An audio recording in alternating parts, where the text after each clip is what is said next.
Hey, welcome to Shop Talk with Brandy and James. We talk about all things related to mental health and cross-cultural workers. Thanks for joining us, and welcome to Season 3. Here we go. Welcome back to Shop Talk. Today, Brene and I are taking a deep dive in expectations. One of our family mottos is keep your expectations low and you'll never be disappointed. That's a great one to start with. And also like part of the problem, because we have this idea, we just got to lower expectations, which feels, very negative, very like self-doubting, very pessimistic of the world when they might not have been accurate in the first place. Although I will say I always borrow money from a pessimist because they never expect it back. Let's get into it first. Let's talk about some definitions of expectations. All right. An expectation is a strong belief that something will happen or be the case. Example, reality had not lived up to expectations. I think living cross-culturally, there's just so many expectations we didn't know we have, particularly on how things are supposed to operate. Right.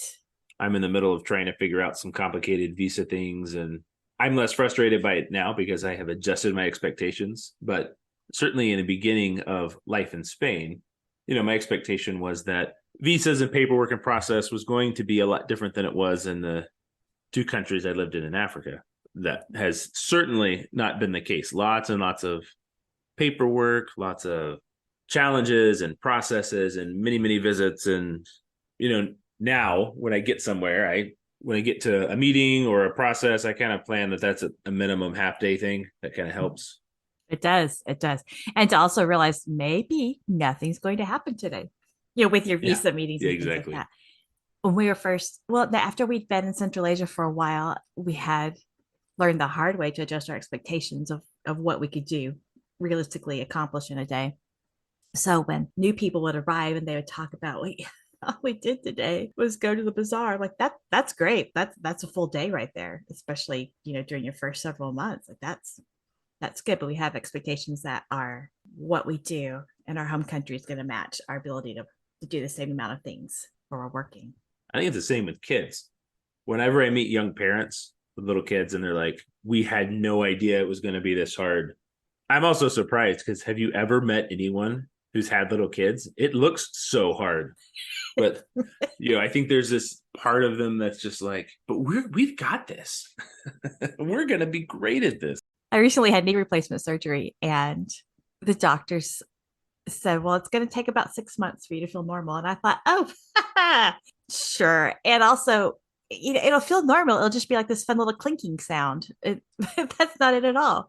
It's my knee is sore and I have to actively remember to stretch it daily. And if I don't stretch it daily, man, I feel it the next day. And I'm not 100%. And they were right when they said it would take that long. But my idea of what the process would be like was very different. And James might be able to talk about how he made fun of me when he came over for dinner with Tracy and I a couple weeks ago. That is true. Your couch is just a little lower than it is easy to get up. That's all. It is a lot lower. One way to think about this is, our happiness grows in direct proportions to our acceptance and inverse proportion to our expectations. And there's a ton of research on this. Like the placebo effect works because people have an expectation that something's going to happen. Mm-hmm. Every drug trial that's ever been done in modern times has a control group. They have a group that's not getting medication. This is a placebo effect. And people almost always get better a little bit. And the reason is there's a part of ourselves that when we believe something, it actually changes. It's so millennial too. You just got to manifest that into being. And there's truth to it. That's why the placebo effect exists, is because our expectations are actually really, really powerful. How we believe about something is significant. And it's the same with the nocebo effect, which is the opposite. So if we have a situation where we believe a negative outcome is going to occur, it's probably going to happen, right? Yeah. So if I believe that if I take this medicine, it's not going to be good for me, odds are I'm not going to do as well. Even with like nausea and travel can be a part of it. Well, I think too, this can apply to relationships too. If you have expectations that people are going to let you down, they're going to let you down. You're going to see that in your interactions with them. Exactly. As we talk about changing them, this is a really significant part of how we interact with relationships and having a more graceful attitude towards the people that we work with. There's an invitation there. Like we can say, perhaps I've had a negative interaction with this person, perhaps not. But if we're entering in with the expectation they're going to be a jerk, we're going to interpret everything they do through a jerk lens. Why do you think it's important to talk about expectations when we're thinking about cross-cultural workers and mental health and wellness? I think one is because there's just a massive increase in the number of things that happen in a day that we have an expectation that's not fitting with what the reality is. A lot of our expectations, normal life, normal home situation, have been cultivated, created, and developed over our lives to actually fit what our experience is.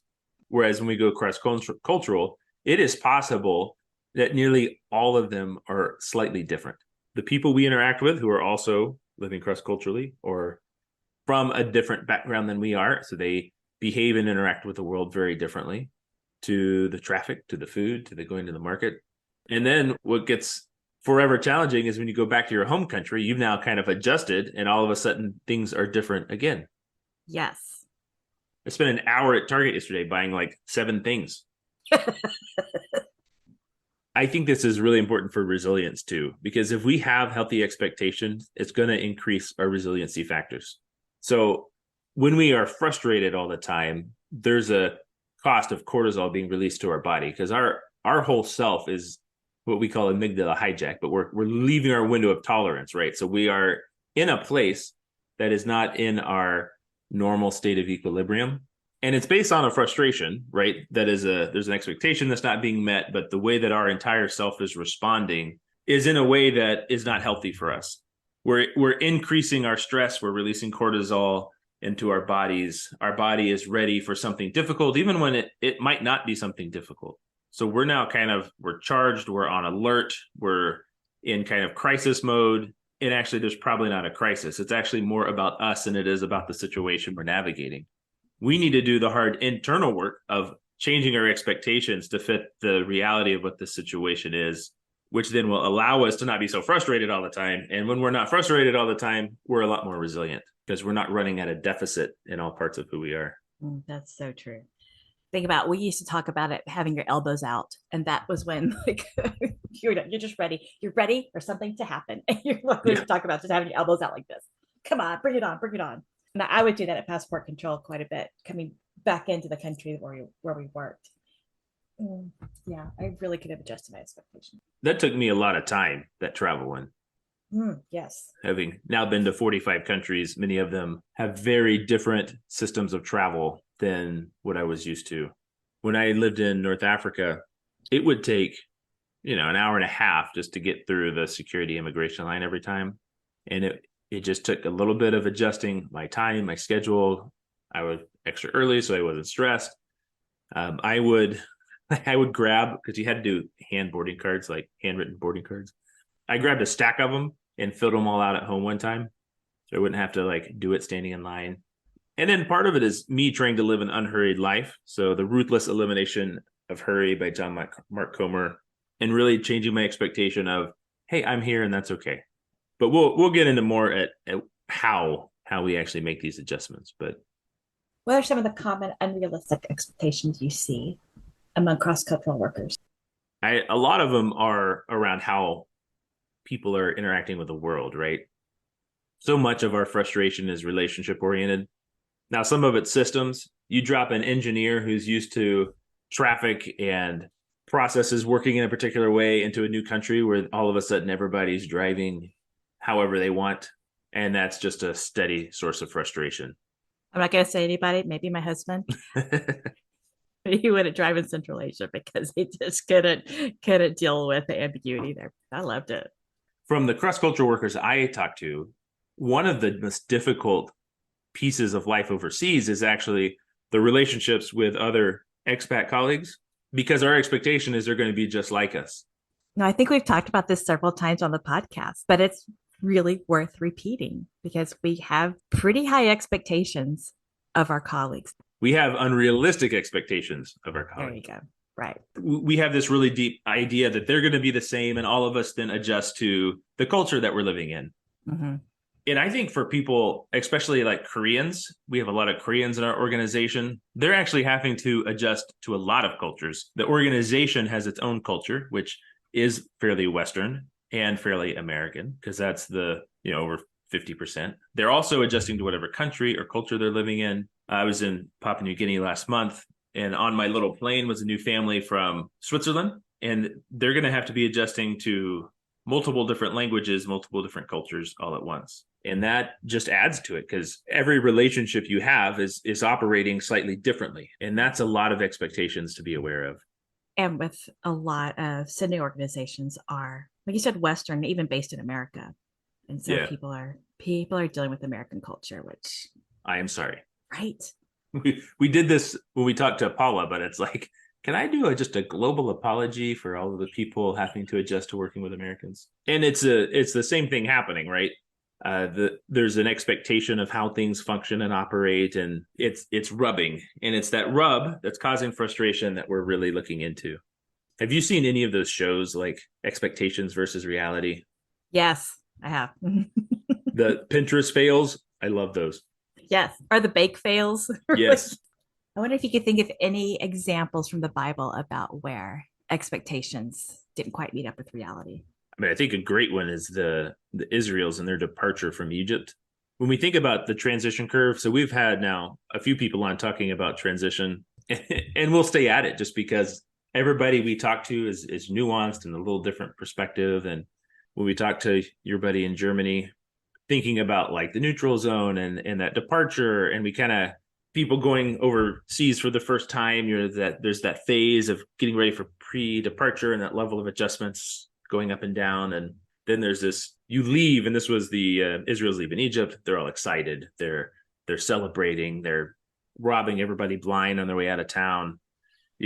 Super high like emotions, high excitement, honeymoon phase, and a little bit of up and down. Then they're just in the desert. And I think in that place of desertness is sometimes really hard. Culture shock, homesickness. We're losing our like ability to withstand the number of expectations that aren't being met. Mm-hmm. And a lot of those are expectations of ourselves, right? I should, and there's the indicator word, don't should on yourself. Should is almost always an indication of an expectation. Mm-hmm. I should, they should, we should, they should, why aren't we, And the shoulds pile up, and it just gets up harder and harder. And the Israelites were hungry, tired, thirsty, all these things, right? And their expectation was promised land, and what they got was desert. And they actually wound up in this place called Elam, which was full of bitter water. And I can think at times when I've been so thirsty, and I get in the car, and like the only water I have has been in the car for like 12 days, is about 1,000 degrees. It just doesn't do the trick. Yeah. We've talked about a couple of times on our podcast about your window of tolerance. And when you have a series of expectations that are unmet, I wonder if that just shrinks your window of tolerance. Right. And you may be edging at the top, right? A lot of, at least people in places of frustration are usually in hyper arousal. Kind of, my needs aren't getting met and I'm now agitated. And whatever word you want to use, frustrated, disappointed, hangry. What is hangry? Hangry is an expectation not being met. My expectation is that I would be fed. And it's 1:30 and I'm hungry and we haven't eaten. So you've got these Israelites, they're excited, they're singing and celebrating, and then desert. So for 3 days, they traveled without finding water. To be honest, if I went 3 days without water in the desert, I'd probably be pretty grumpy too. Definitely. When they came to Marah, they could not drink its water because it was bitter. That's why it was called Marah. So the people grumbled against Moses, story of his life, saying, "What are we to drink?" And Moses cried out to the Lord. The Lord showed him a piece of wood. He threw it in the water and it became fit to drink. So it's this place of like deep frustration, disappointment. I think a lot of times when our expectations aren't being met, sometimes it's reasonable, sometimes it's not. I remembered right after we were married, Ellie was to pick me up at the airport. This has happened a few times, and I get there and she's not there. And after a really long, really frustrating trip, or just a long trip, tired, hungry, I've eaten plain food or not, in that place of she's not even here yet was not my most gracious towards her. And really, it's just my expectation was not being met. And there's two parts of it, right? Is it reasonable? Is it reasonable to expect Ellie to be there on time? What do you think? Yes. Right. Reasonable expectation. And is it also reasonable for her to encounter a ton of traffic living in Nairobi and it to take a little bit longer than she'd planned on? And also Absolutely. true. Both those things exist. But within myself, I'm disappointed that I'm upset because I know that it's possible for her to be late. There's all these things that get in the way. And I'm also disappointed at her that she's not on time. And I'm disappointed that I'm hungry when it just adds up to all these expectations. What are some expectations you had before you left for the field? Expectations of how life would be or what you would be like?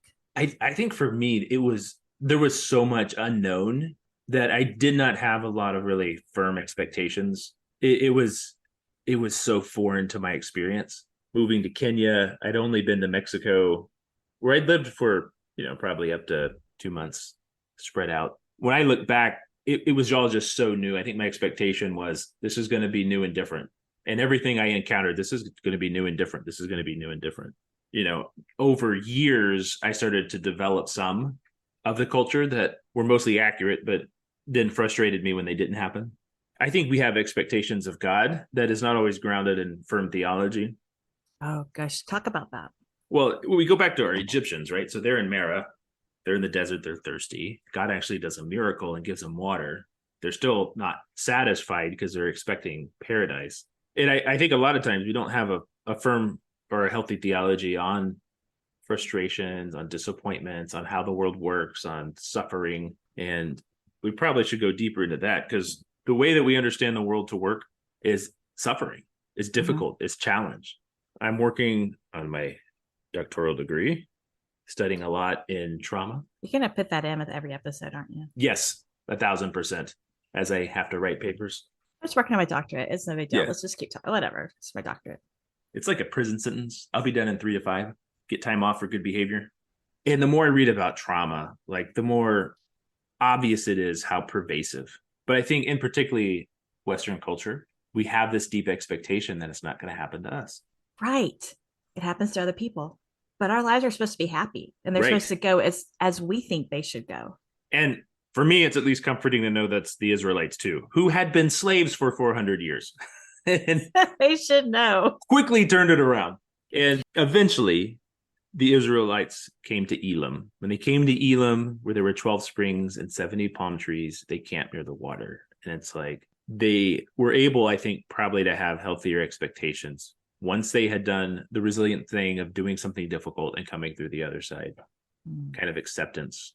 And we do try to match who God is to our expectations instead of, like you said, realizing that there's suffering and hardship, but just the human condition. And we're no exception to that. We don't get to escape that. Yeah. Do we drag God into the courtroom of our experience? So I'm going to fit my understanding of God into my view of reality and experience of the world. Or do we take our experience into the courtroom of God and who we know him to be? And his goodness is not dependent on our expectations or experience. It's not about us. Now that's hard, isn't it? That's let's just be honest with that. That's hard. We want it to be about us. And a lot of expectations about control, right? We're frustrated because we can't control this thing that's happening outside of us. How my wife behaves, how our kids are behaving. I think a lot of parents who are angry with their kids, which is a lot of parents, the deepest thing is their expectation within themselves, right? There's a piece of shame. I'm clearly failing as a parent because my kid's doing this crazy thing that they ought not to be doing, shouldn't be doing. It's just nodding my head as vigorously as possible. Yeah. Angry parents is their expectations aren't being met. I told my 2-year-old once to put that toy down and they didn't do it. Is that a reasonable expectation? No. And with cross-cultural workers, we have these expectations on our kids that they are going to just look a certain way and behave a certain way. And we imagine that reflects on our own spirituality and goodness in and of ourselves. When our children don't do that, we feel like it reflects back on who we are. Exactly. In that moment, it's about us and our expectations of ourselves as parents. And That's tough. Yeah. Expectation feeds frustration, right? It's an unhealthy attachment to people, things, and outcomes we wish we control, but we don't. It's by Dr. Steve Maraboli. Do you think expectations are inherently good or bad? No, they just are. I mean, Jesus had expectations. He really wanted his disciples to stay awake in his moment of need, right? Mm-hmm. He wanted people to leave him alone when he went off to pray. Instead, they hunted him down and found him. So expectations aren't good or bad, but because they're so like fundamentally a part of the human experience, we need to attend to them. Yes. Well, that segues into I think our next thing we could talk about is what we could do to become more aware of our own expectations and how we can adjust. Is adjust the right word? Yeah, absolutely. Navigate, deal with, manage. I think for a lot of people, our expectation is connected to some form of perfection, some form of it, right? This needs to be functioning in this way that isn't realistic. And the problem is when perfection becomes a demand and not a goal, right? Philippians 3 is we strive towards the goal. Like, yeah, we're pushing towards being the best version of ourselves that we can. I feel in the very bottom of my heart that I should be behaving more like Christ. I'm a Christ follower. I want to behave like him. That's a goal. Anybody who's played sports with me knows I do not meet that goal all the time. Competitive? Oh, man. But I hear the underlying should with that too. Like yeah, this expectation of things being perfect and they should be this way. Myself included, right? And the demand is I'm not okay, but I'm in a judged or condemned state. That's all about shame. Yeah. Shame can permeate so many areas of our lives. And we can look at shame. There's so many different angles and how it affects us. And remember, shame is any feeling of worthlessness, valuelessness. It's an identity thing. I'm not a blank. I'm not a good enough this. I'm failing at that. And the reality is there's just a gap between the ideal me and the real me. That on this side of heaven, we're not going to meet. No. And, for some of us, that gap is bigger than others. Or maybe different areas of our lives. Maybe one area of my life that the gap is bigger. And for your life, it's not as big. And moments where we are navigating it better, right? Where the ideal me is as much closer to what the real me is. But when it's a demand, all of a sudden it's becoming a problem because this gap is existing, and that's self-judgment, despair, navigating this place where if I just work harder, I'll be more like the real me. But unfortunately, willpower is limited, right? If willpower was enough, the Bible would have stopped at Exodus 20 with the 10 commandments. Do this, don't do this, done. We're done. Everybody good? Great. Yeah. But not only is my willpower not enough, neither is that of anybody that's around me. True. And I think, especially for people who have just moved overseas to do cross-cultural work, man, I think that's so intense then, because we're just like, we're in this intense environment where everything about us or all of our struggles and weaknesses are bubbling up to the surface. And we're so, that's it. Yes. And we're so aware of it. And it just becomes like, it can't be the cycle of shame and shoulds. And this should be easier. I should be doing better at this. I should be better with my kids. They should be behaving better. I should be more like this other person I know who has all of life figured out.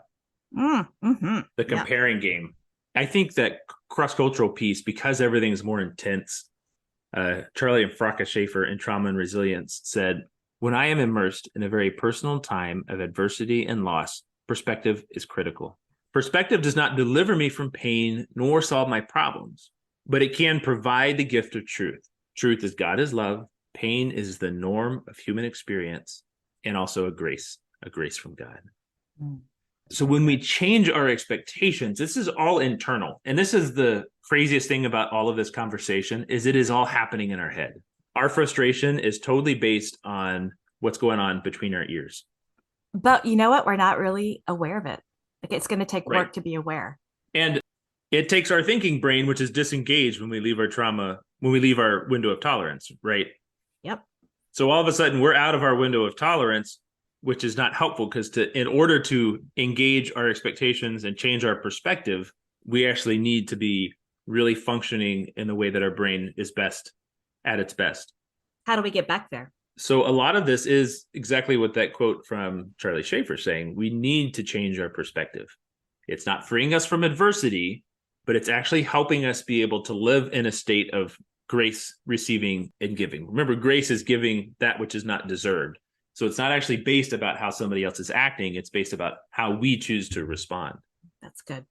Let's do some examples. Like, let's think about team life, ministry, cross-cultural context, sending organization.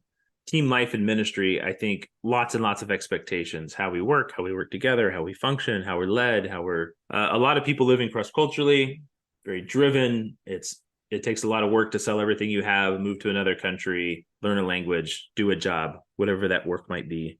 So that driven type of person is going to have some very particular ideas about how things go and how things function. And when they don't, super frustrated.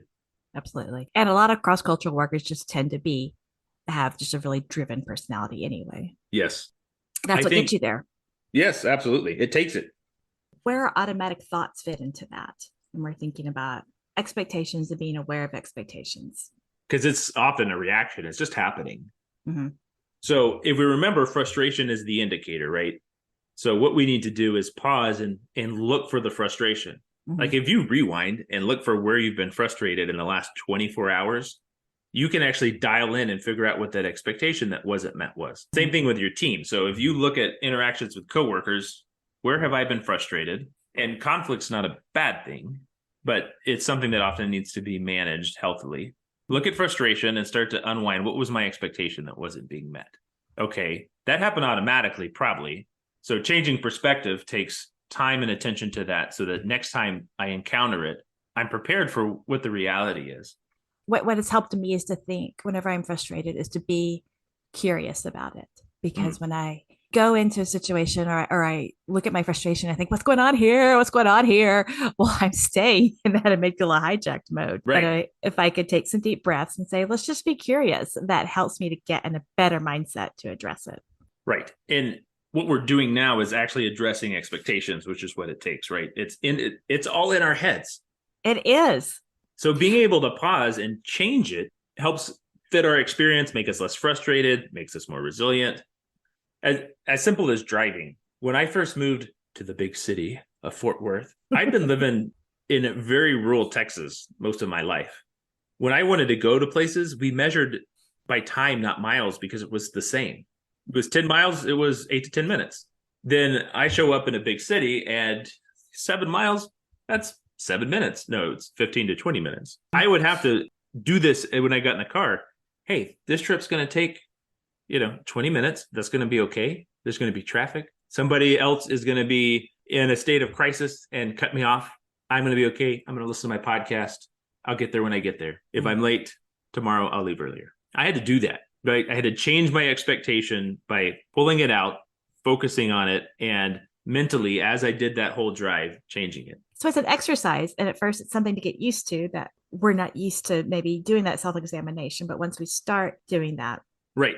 Because Brene Brown says becoming conscious of your expectations is what we're doing. Yes. The fastest way for an expectation to morph into shame or resentment is for it to go unnoticed. So we need to pull it out. And she says do heavy vetting, right?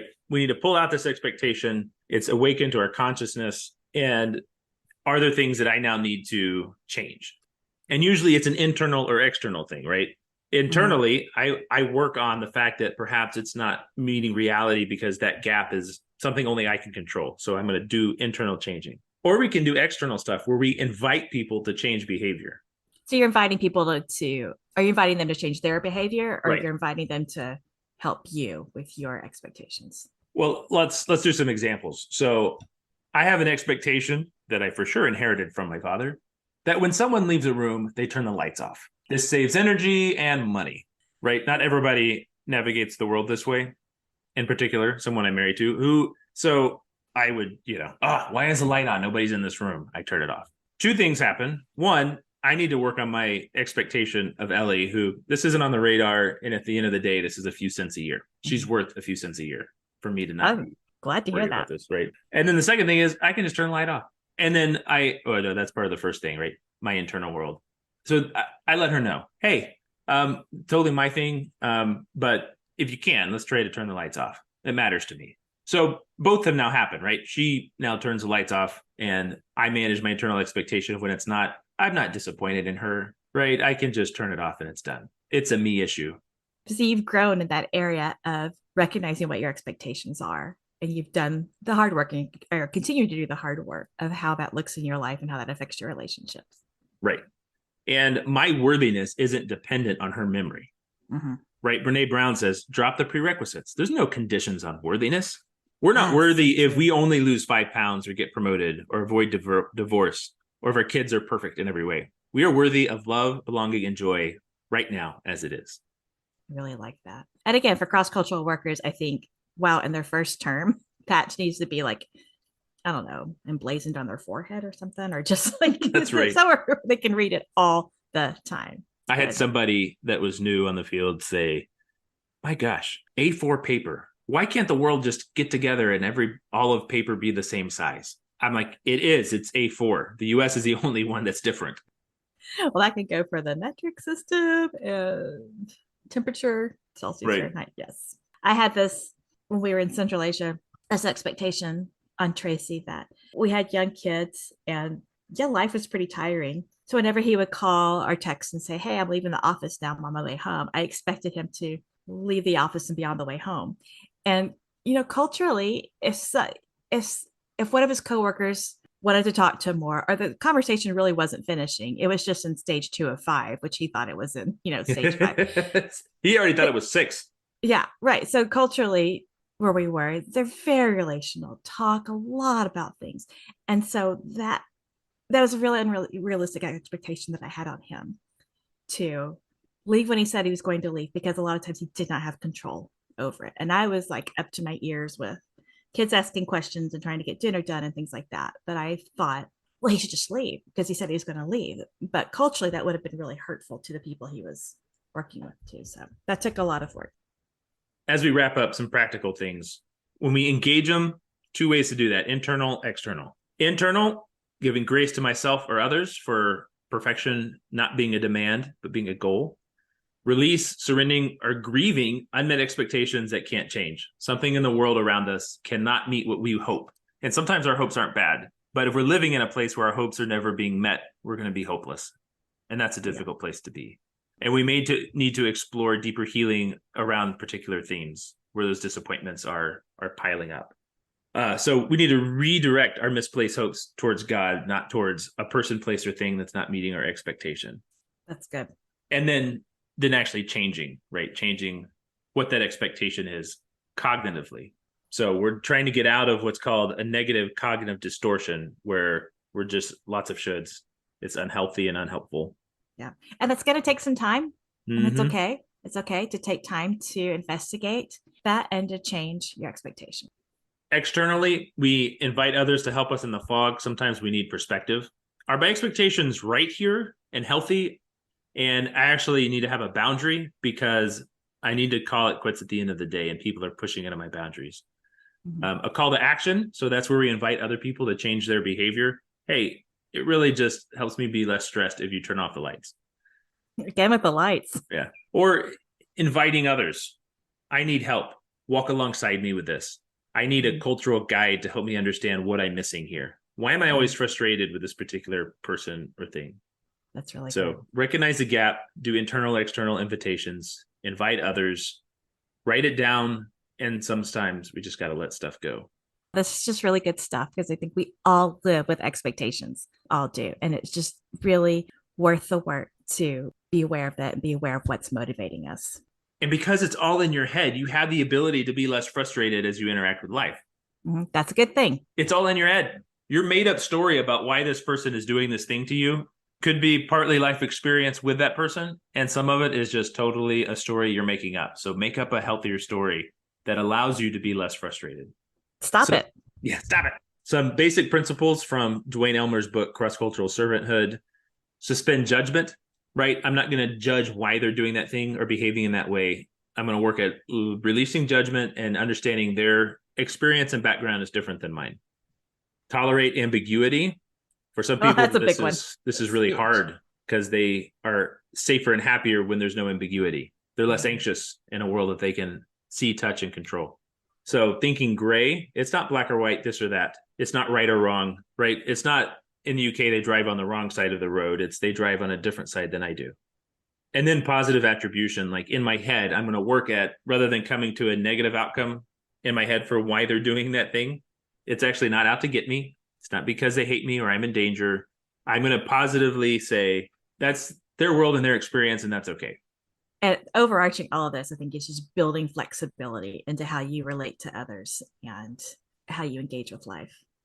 Some people are more rigid than others in navigating people, places, and things. And that level of rigidity is expectations about how the world operates. And that's really hard when it just doesn't operate that way. It really is. Our next episode, or one of the next episodes, is going to be on autism spectrum. And those in particular are a group of people that are pretty rigid and struggle with things being different. So be a good segue. Yeah. It's been a good talk, James. Yeah. Expectations. Yeah. I'll leave some resources in the show notes. Good books to read. Atlas of the Heart by Brene Brown, Cross-Cultural Servanthood by Duane Elmer, and maybe one day a book by me. This is the topic I would love to go deeper on. Yeah, because you're working on your doctorate right now, right? Yeah, so after my prison sentence. All right, thanks for joining us. All right, see you next time.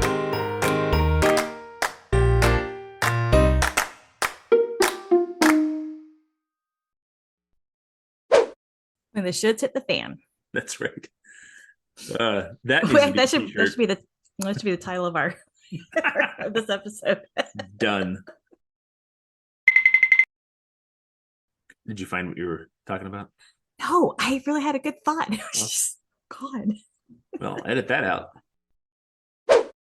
I wanted like a little plastic holder for soap because Ellie likes bar soap because she's a freak. Are you crunching ice in the middle of a podcast?